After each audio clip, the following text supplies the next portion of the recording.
모두가 잠든 시간, 수상한 작업이 시작됩니다. 새벽에 차들이 없어졌어요. 뒤에서 자꾸 저녁에 차가 없어지는 거예요. 새벽에 없어 가져가 버리는 거예요. 아 이게 무슨 소리예요? 아침에 새벽에 일 나가려고 나갔는데 차가 없는 거예요. 뭐 자기 차 가져가는 시키고 가져가 버리더라고요. 우리 동네에 한 6대 이렇게 가져가는 것 같더라고. 야, 한 동네에서만 6대가 사라져요?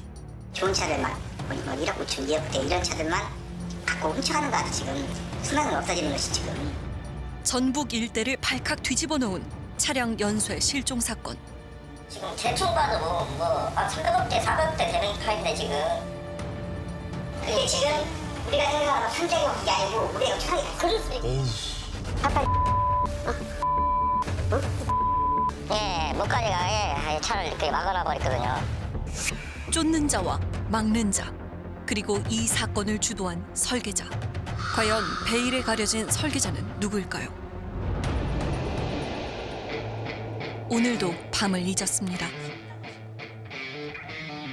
안 보인다. 밤이니까 내려 사람 보는 거 내려. 뭘 찾는 거 같죠 지금? 네. 저희는 지금 완전히 지금 이 좁은 동네여도 여기를 지금 아파트 단지부터 해가지고 주차장부터 일일이 다 걸어다니고 뛰어다니면서 검색하면서 지금 찾고 있어요. 간절하게 찾고 있습니다. 모래사장에 바늘 하는 거 똑같은 거예요. 모래사장에서 바늘 찾기보다 어렵고 마치 유령을 쫓듯 실체를 찾기 힘들다는데요. 이들은 자신들의 명의로 된 차를 찾는 중입니다. 전국을 돌며 애타게 차를 찾게 된 이유는 모두 그 사람 때문입니다. 지금 그때 타고 있는 차가 오래돼가지고 차를 알아보려고 했는데 나 렌트카 하는 동생이 있는데 한번 얘기 들어봐라 그러니까 이게 괜찮다. 막 그렇게 해가지고 이제 좀 알게 된 거죠. 3년 전 인연을 맺은 사람이었습니다. 지인의 소개로 처음 만난 그는 렌터카 업체 대표 박성준 씨였는데요. 이제 막 렌터카 사업을 시작했다는 그가 동민 씨에게 은밀한 제안을 해왔답니다. 법인 업체로 뽑으면 시간이 오래 걸리니까 개인으로 뽑아서 짧게는 6개월 뭐 길게는 2년 뭐 이런 식으로 해가지고 명의를 가져갈 테니까 개인 명의를 빌려달라. 네, 빌려서 그 사이에는 돈을 어느 정도 주겠다. 뭐 이렇게 저희가 온 거죠. 명의만 빌려주면 차를 뽑아 렌터카를 운영하면서 일부 수익금을 주겠다는 제안. 돈을 벌 수 있다는 단꿈에 동민 씨는 자신의 명의를 빌려줬습니다. 그의 명의로 뽑은 차량은 무려 14대. 총 할부금만 8억 원에 달했는데요. 14대나 되는 차량을 선뜻 빌려준 데엔 그만한 이유가 있었습니다. 계약을 했을 때 와이프하고 아기를 데리고 왔었죠. 그런데 이렇게 자기가 사기 계약이라고 하면은 굳이 가족까지 대동해가지고 그 모습을 보여줄까. 그런 모습도 조금 믿음이 갔던 거죠. 같은 아빠의 이름으로 다른 마음을 품을 거라고는 의심하지 못했는데요. 사실 어린아이를 보면 마음이 약해지잖아요. 가족까지 보게 되면 믿음이 생깁니다. 게다가 매달 할부금을 꼬박꼬박 보내온 박 씨. 3년간 믿음으로 달려온 그의 질주가 갑자기 멈춰버린 건 지난 9월. 9월 달 정도에는 아예 딱 끊기더라고요. 딱 끊겼다는 게 입금이 아예 입금이 안 되는 거죠. 이야. 할부금을 부족하게 보내는가 하면 야, 37만 원도 아니고 37,500원을 덜 보낸 건 좀 너무한데요. 하루 이틀 입금일이 점점 늦어지기 시작했습니다. 졸지에 매달 약 2,400만 원의 할부금을 동민 씨가 떠안게 됐는데요. 예? 인터뷰 도중 계속 전화가 오는 상황. 아이고. 예, 여보세요? 이제 얼마라고 하셨죠? 아, 예, 알겠습니다. 이런 전화가 하루에도 전 14군데니까. 이야. 또 나가면 아니야? 더 이상의 인터뷰는 불가능했는데요. 여보세요? 저 정도면 생활을 못 합니다. 네. 아이고. 제가 맨날 그렇지만 6시까지 한번 해볼게요, 제가. 이야. 매일 14군데의 금융업체에서 독촉 전화를 받는 동민 씨. 눈앞이 캄캄합니다. 답답하네요, 진짜. 달콤한 덫에 걸려든 건 현준 씨도 마찬가지였습니다. 그때쯤이 제가 요시가 하면서 이제 코로나 있어서 이제 사업에 이제 존폐를 고민하고 있을 때였어요. 시기적으로. 단순히 그 몇 분 때문에 이렇게. 아이고. 네, 저도 안 그럴 줄 알았어요. 명의를 빌려주고 받은 1,200만 원의 수익금은 오랜 가뭄 끝에 만난 단비 같았답니다. 차량 대수는 총 9대고요. 월 할부금이 한 1,500이 조금 넘어요. 6억 한 4천 정도. 이제 현준 씨는 매달 약 1,500만 원을 직접 갚아야 합니다. 뭐 세대를 약속이 있는데 그날 동시적으로 다른 캐피탈에서 이미 세대를 다 뽑아놨었던 상태로. 선생님 명의 그렇죠. 모르게? 그렇죠. 아, 참. 현준 씨 명의로 몰래 계약한 정황도 포착됐습니다. 한눈에 봐도 확연히 다른 사인. 현준 씨의 사인을 도용한 이는 바로 박 씨였습니다.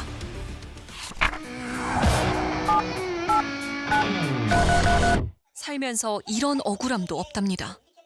며칠 타지도 못하고 결국은 2,500만 원 날려버린 거죠. 황당하고 싶죠. 차가 갑자기 앞이 없어졌으니까 그냥 그렇게 생각합니다. 가져가서 그냥요. 새벽에 와서. 하늘로 솟은 걸까? 땅으로 꺼진 걸까? 지난밤 주차해놓은 차량이 감쪽같이 사라진 건데요. 야, 거짓말처럼 사라졌어요. 그거. 박 씨의 렌터카 업체에서 빌린 차와 보증금이 모두 사라졌지만 속수무책으로 당할 수밖에 없다는 피해자들. 보증금 먹튀 같은데요, 먹튀. 이런 경우에 대해서는 누가 책임지냐 이것이지.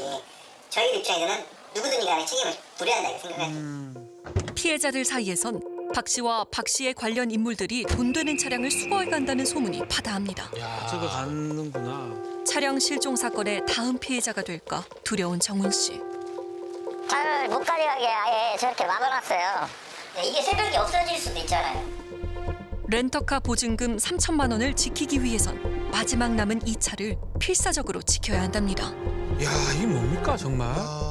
그럼 저는 이렇게 생각해요. 이거 차 없어지는 순간 제 돈은 그냥 못 찾는다고 생각을 하는 거예요. 야, 박 씨를 믿고 계약을 한 것이 이토록 걸림돌이 될 줄 몰랐습니다.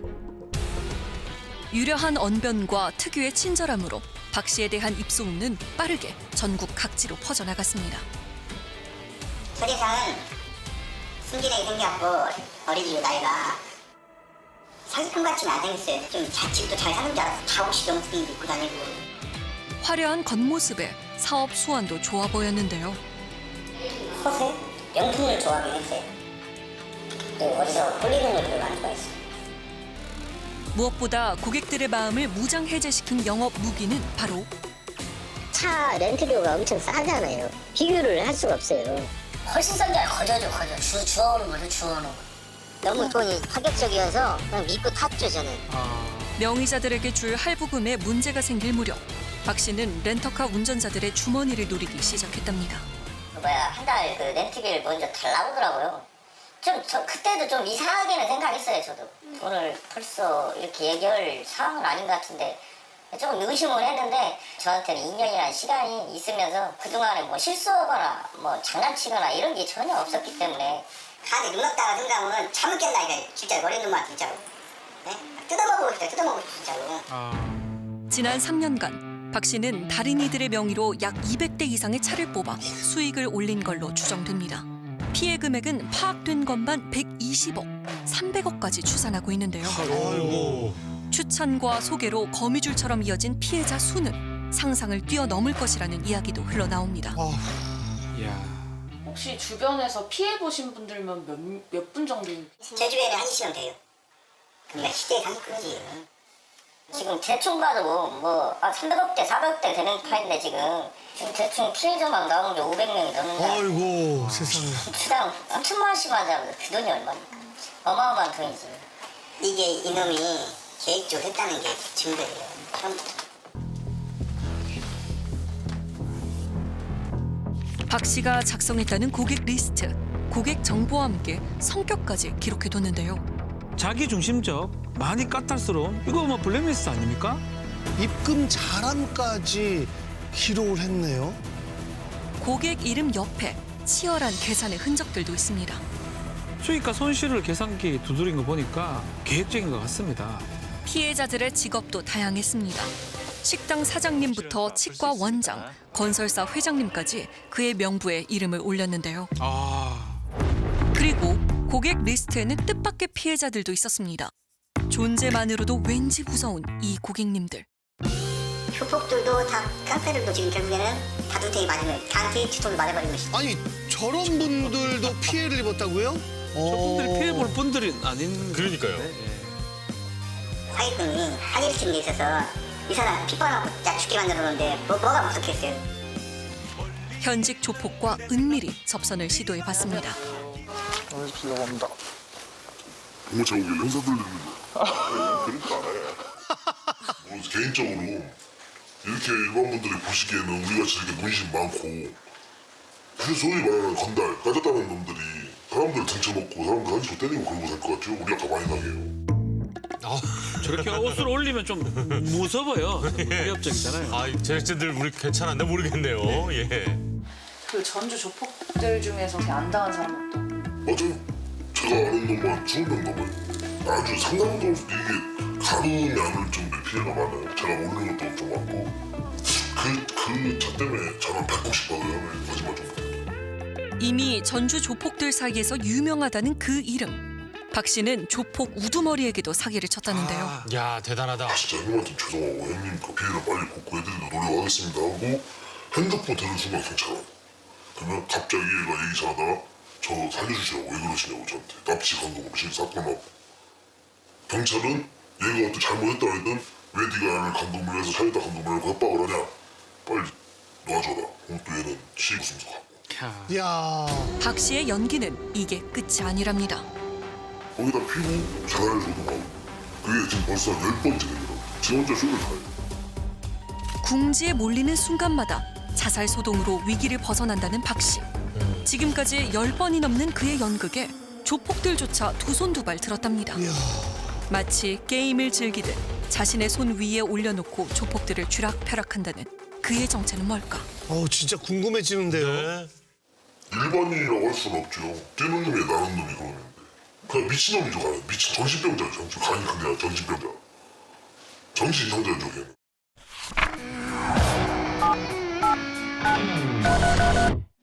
불법이 아닌 편법이라 강조했다는 박 씨.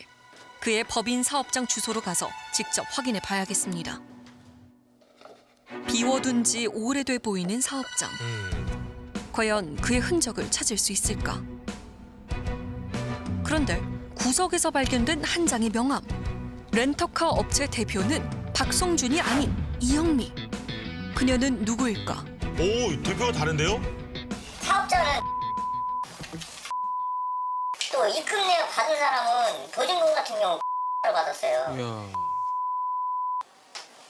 와이프고 우리가 보내는 통장은 장모고 아하. 그러면은 가족 단체로 일정 그러죠.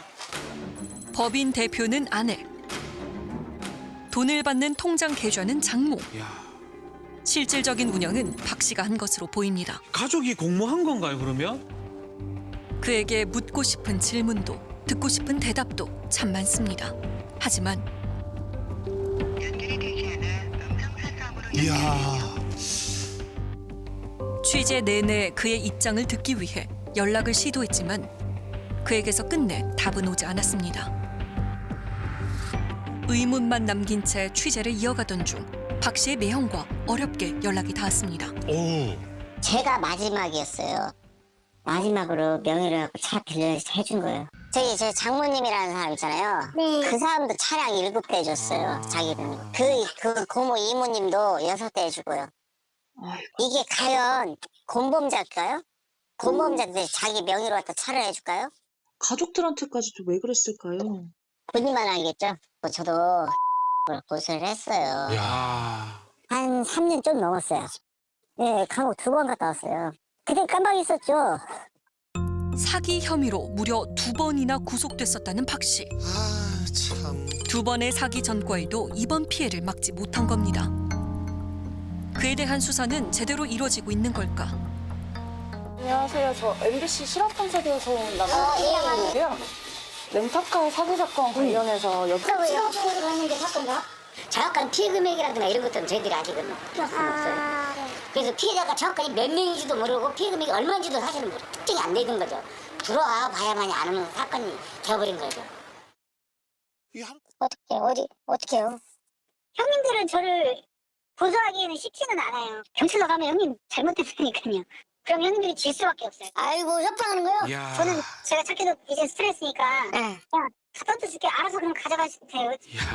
지금 피해자들한테 차를 직접 찾으라 그러는 기가 거예요? 막히네요. 알아서 찾아라고 이게 가해자가 할 말입니까?